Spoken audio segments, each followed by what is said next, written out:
Hi, I'm Ed. Hi, I'm Hugh. Welcome to Tone Twins TV. And as you probably guessed, it's another Tweed amp video. This time we're going to be doing this one. Choose the biggest one of the lot to do. Exactly. So Ed's going to tell you a little bit about it because he's been doing a little bit of research. So it's a Champ amp from 1954-1955. The Champ evolved from around about 1948, sort of predated even the first sort of Telecasters and Broadcasters. Small little amplifiers. This has got a 6-inch speaker and a slightly different preamp valve to the later narrow panel ones. This, of course, being a wide panel era model.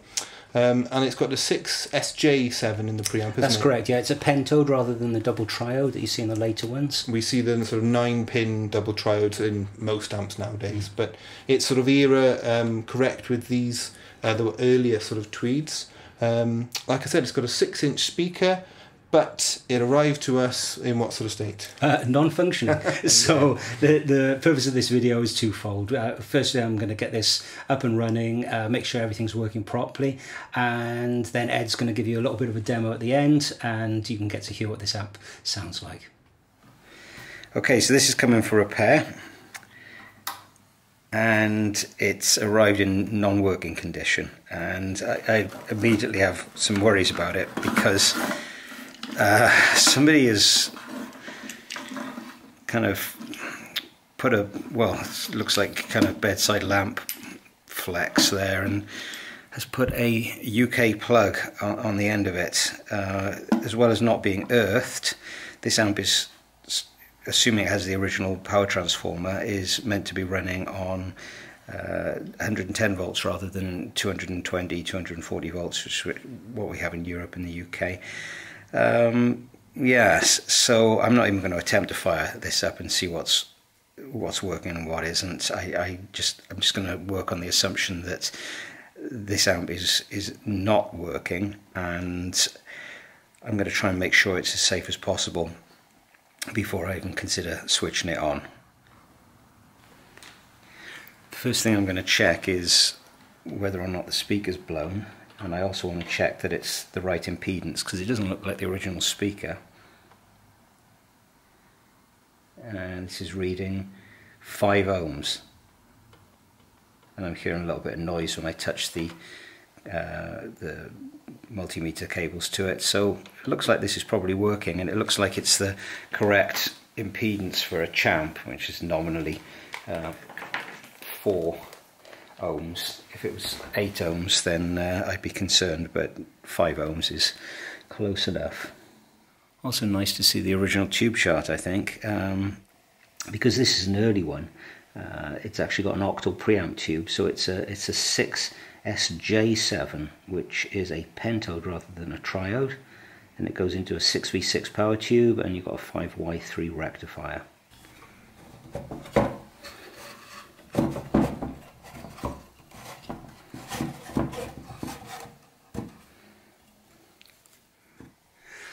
Okay, I have to apologise for making a start on this when I forgot to hit record on the camera, but what I've done is I've taken out 3 filter capacitors. They had these 8 microfarad capacitors running, well, grounding to here and just running across the various parts of the circuit, and it's blistered and also leaked slightly.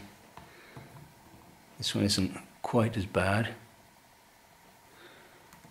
and this one kind of looks okay, but it's just starting to blister. So these are absolutely ancient components, and there's nothing really in a player's grade amp like this to be gained by keeping components that are going to probably die fairly shortly and could actually compromise safety. So these are coming out, and I will also be replacing this 25 microfarad cathode bias capacitor here. A couple of things that I need to find out straight away is whether the power transformer is actually working. So I'm going to use my multimeter to give me some indication of whether I need to have any concerns about that. So what I'm looking for really between these two, the live and neutral mains wires is continuity, basically very, very low resistance. So I've got my meter set to 200 ohms and I'm reading 14.5 ohms, which suggests that the primary might be okay. I've got a measure also between these two red wires, which are connected to the rectifier valve, and here I'm getting 571 ohms. That's about what I'd expect. Also got to measure the heater wires for the rectifier and also the heater wires for the audio valve. So if I measure between these two yellowish cables, looking for continuity here, and I'm getting 0.3 of an ohm. And then if I measure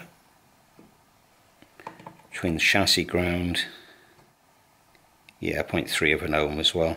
I'm measuring from the positive connection of the lamp socket to chassis ground for the heater component of the power transformer.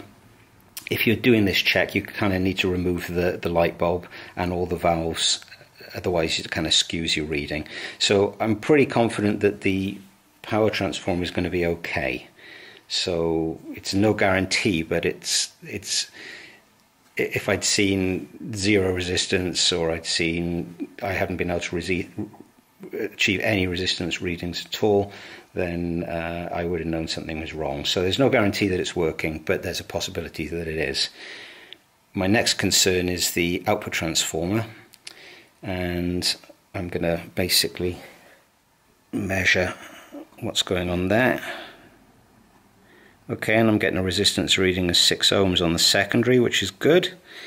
I've disconnected the primary wires. Okay, no resistance whatsoever on the primary of the output transformer. So the output transformer, I think we can be pretty sure, is not working. So I've undone the speaker bolts and I'm going to pull this out.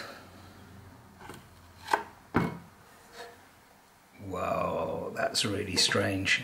Okay, well, it's clearly not the original speaker because there was an added screw hole here. It was only held in at 2 points, and this bolt here was just kind of sticking up into the cone. So I think this speaker is going to have to be replaced because the thing actually lines up particularly well.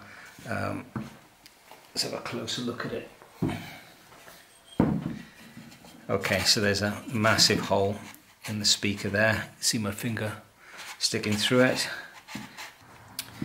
But at least this still does work. You can test a speaker just by bridging across with a battery, and you can test transformers in the same way. So I'm going to basically test the output transformer now from the chassis. I'm going to connect it back to the speaker and see if I can get a signal through the output transformer into the speaker. Got some battery wires leading off the clip there. If I just touch this,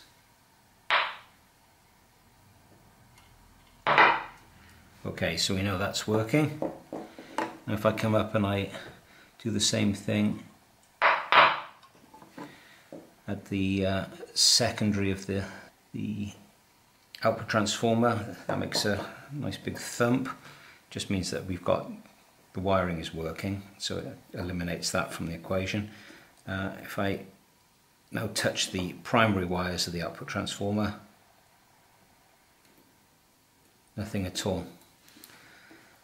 So between the resistance reading and testing like this, I think we can safely assume that this transformer is no longer working, which is a bit of a shame.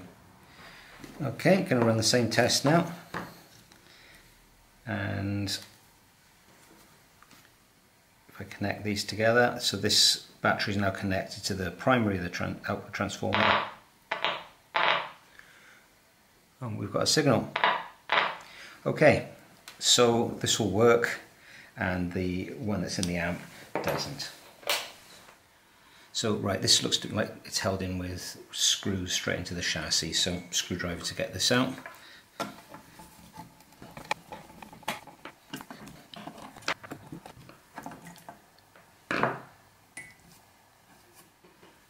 That's the original output transformer. Really sad to lose this, but this could be rewound, but it's just a very expensive thing to do. The hole spacing, the old transformer and the new transformer are absolutely identical, so I'm pleased with that. So what I'm going to do is use two of these connection tags, one under each foot of the transformer, so the transformer will sit level on the chassis, but it also gives me another option for a ground connection adjacent to the filter caps. So I've just got to get this these screws back in now.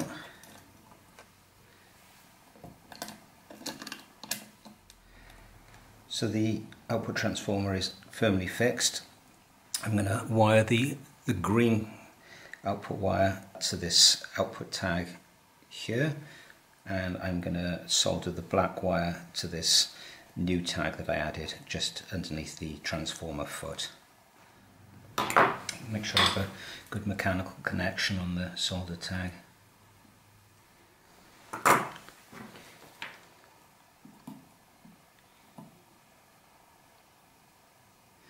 That's the output of the output transformer connected up. I need to tidy up all this wiring over here now and clean up this solder tag here, which is just a bit of a mess because quite a few connections need to be made to this point. Okay, I've cleaned off this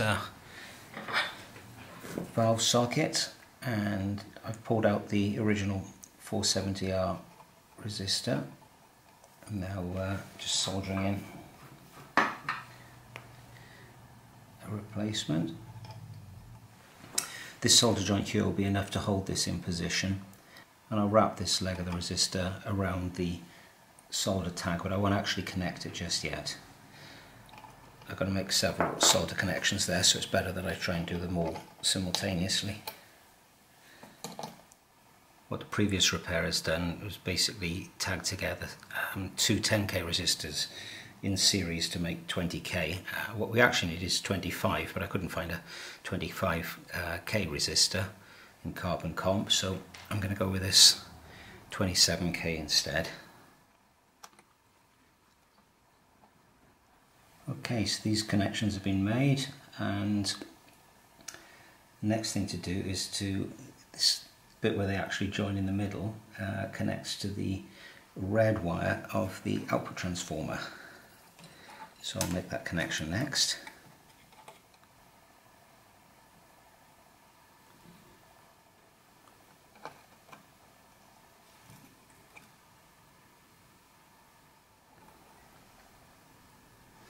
Okay, just going to wire up the second half of the output transformer primary. This one goes to 6v6 valve.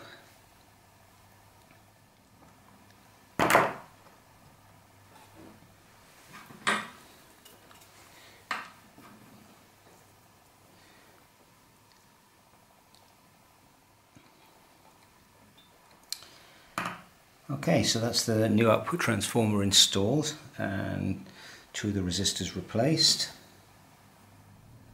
Now it's time to do these filter capacitors. Now these filter capacitors, I just love these wonderful cardboard tubes they used to put around these. So what I'm going to do is basically just lift up the outside edge a little bit.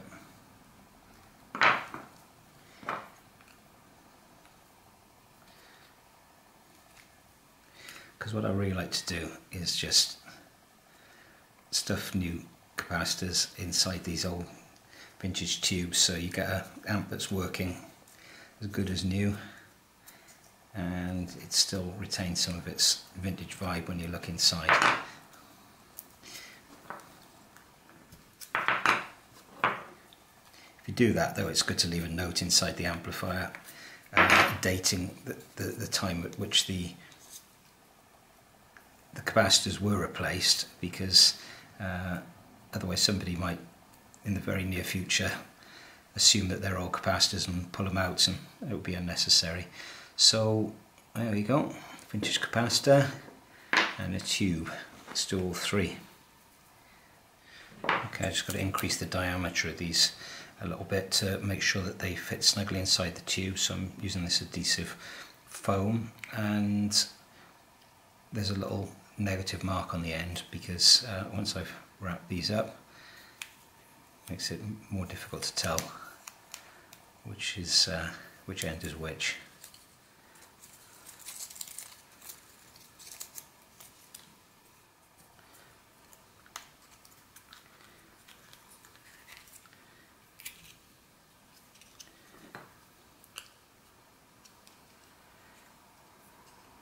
Okay, it's a good snug fit. I'll just roll the edge back over.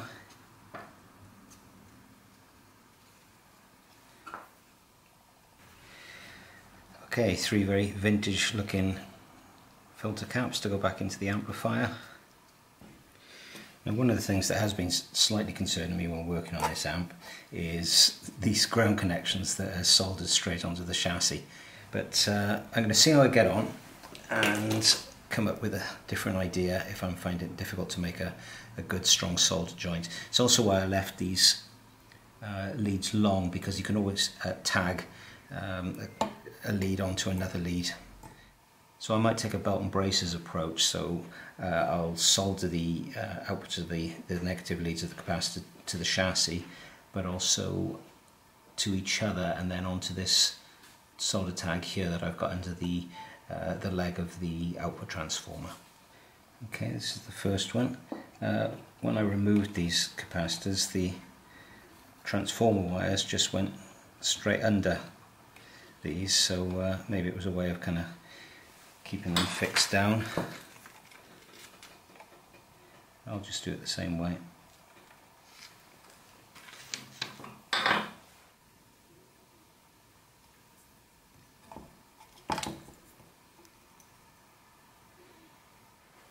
Okay, that's not so bad. I'm not entirely convinced that this is a good joint. I'm happy that it's onto this solder tag here. This looks like an original solder joint, and it feels pretty strong, and this one feels pretty strong as well. So I think what I'm going to do with the other two is just fold these over, leave a little loop at the end.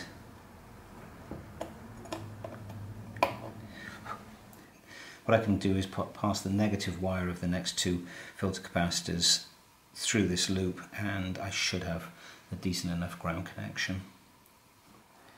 Got it nicely lined up there. I've got it looped through the back of this original lead out wire.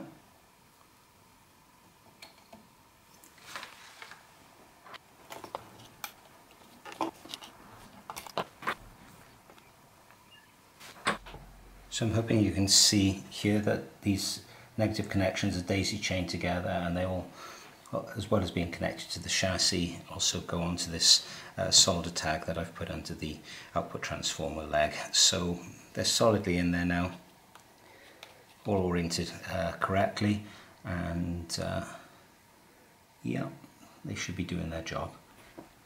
Just going to keep that bit of fabric insulation there.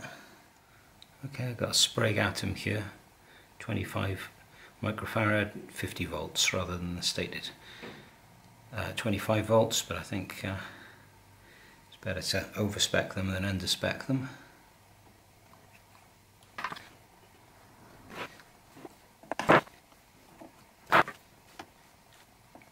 Well, there you go, all the electrolytics have been replaced and it doesn't really look any different.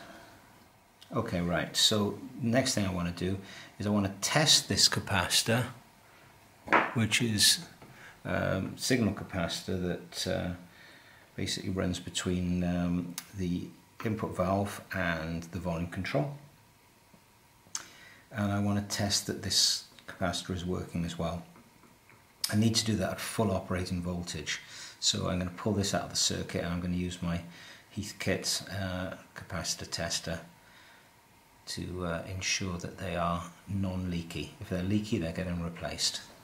Well, I've tested both these capacitors with my capacitor tester, and beyond 25 volts both of them are leaky, so I'm going to have to replace these. It's a bit of a shame.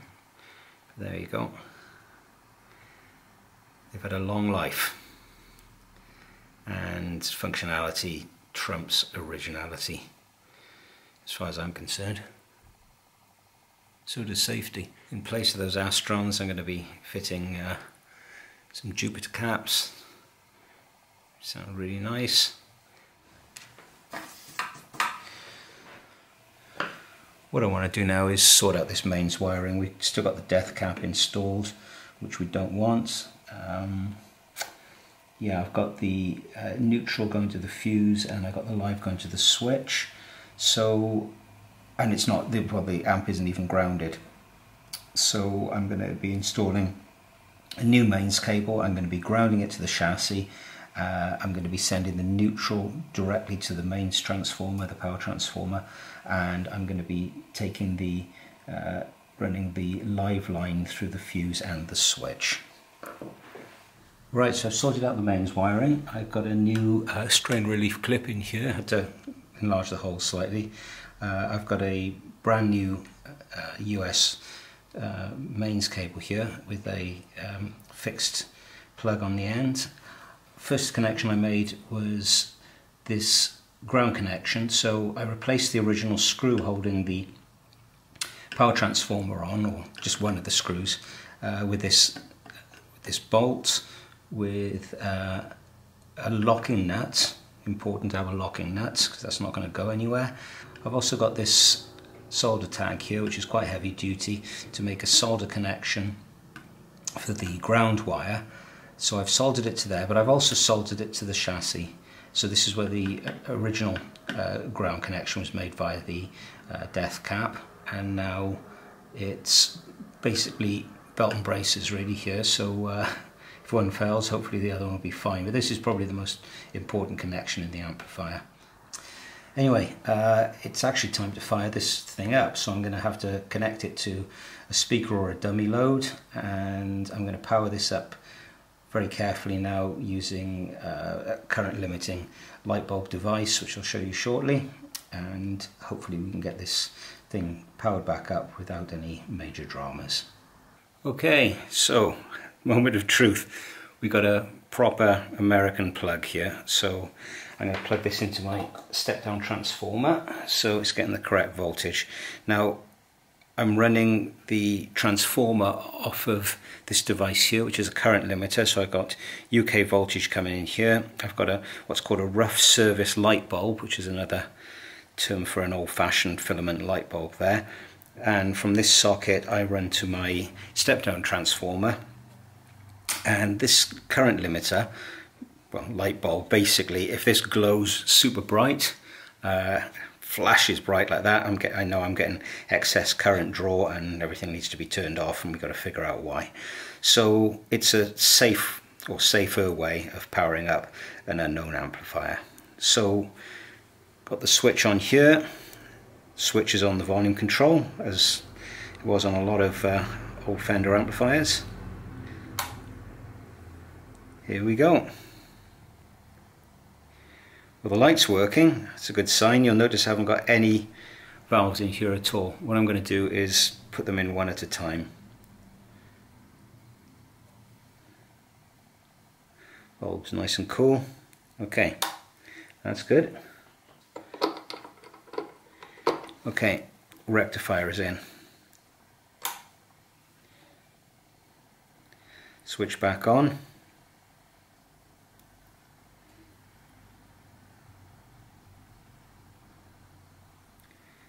Tiny bit of warmth in the bulb, but no light at all. Okay, so no excessive current draw there. Switch it back off again. 6V6. Okay, let's switch this back on.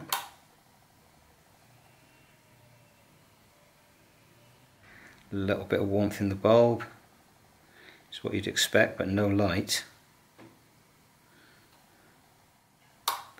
Switch it off. And this is a metal cased 6SJ7, a Sylvania. It's the preamp tube. Okay, and we're in. Here we go. I saw the faintest glow for a second on the light bulb and then it just vanished. There's a slight pink tinge to it, which is what I'd expect. It's not getting any brighter.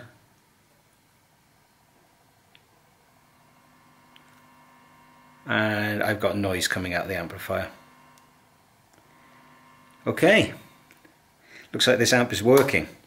So I'm going to give this a shot in a second at full voltage, make sure that everything's okay, and assuming it is, I'm just going to wait for the speaker to arrive and I'll be putting that in, the replacement speaker.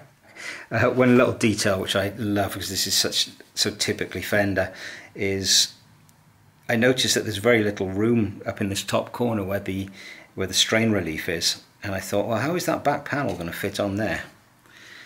And I don't know if you can see this, but it's actually been shaved away in this corner before the tweed was added over the top of it. So Fender obviously realised the mistake back when the amp was made, and the back panel fits on perfectly. So it's just a typically Fender solution to my mind. I think that's absolutely great. So completely square there, and just kind of chamfered there, just to create a bit of space for the strain relief clip. Brilliant.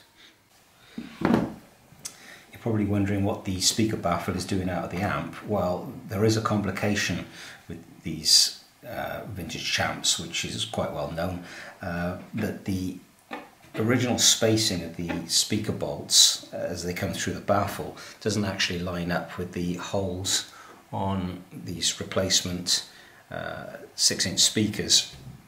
And I think probably the best solution to this is to carefully detach the original speaker cloth, take the bolts out, reattach the cloth, and then screw the new speaker straight down onto the baffle. It's quite thick, so and the speaker is quite light, so it's not going to need anything too heavy duty.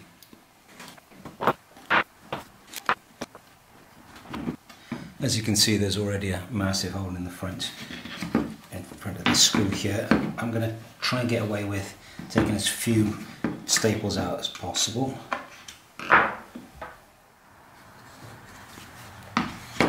Right, just the fiddly business now of trying to staple this back down and put it nice and tight. Okay, I've used my staple gun, working along the edge here, and I've just got to do the sides now and pull this as tight as I can. Clearly you need to be very careful with your fingers when you do this.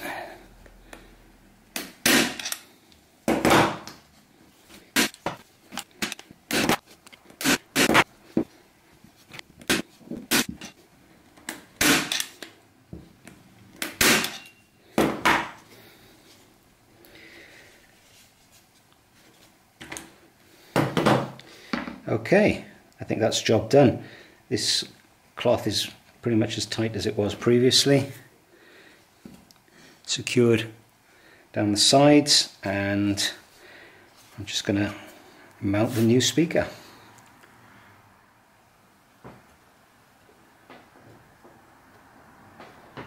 Okay, I think that's going to be fine. Just going to mark with a pencil where I want to drill some pilot holes. Take off this masking tape now.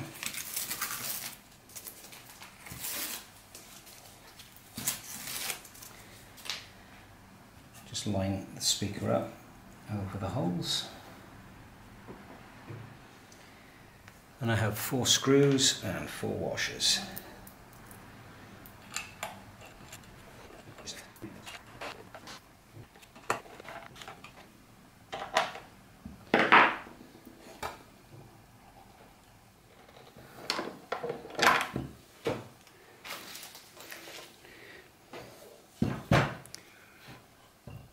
Okay, speaker is in. Front looks just about as good as it did before. And everything feels really solid. Okay, I can slide the amp chassis back in now, connect it up to the speaker, and we can take a listen, see what this thing sounds like.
So first of all, a huge thanks to Vintage and Rare Guitars in Bath, who sent us over this amp. Thanks very much, guys. Yeah, if you're interested in this amp, it's going to be for sale, so check out the website and you'll certainly find it. And it was quite an easy one to sort of sort out in the end then, really? Yeah, there's not a lot in these amps. To be honest, there's very few components. The circuit's super simple. And if you fancy building a Tweed amp kit, or you fancy getting an amplifier to hone your restoration skills, you can't really go too far wrong with a Tweed Champ amplifier. Brilliant. Okay, please remember to subscribe. We've got a bunch more stuff coming soon. Leave us a comment, let us know what you think, and we'll see you again soon. Take care, thanks very much. Double.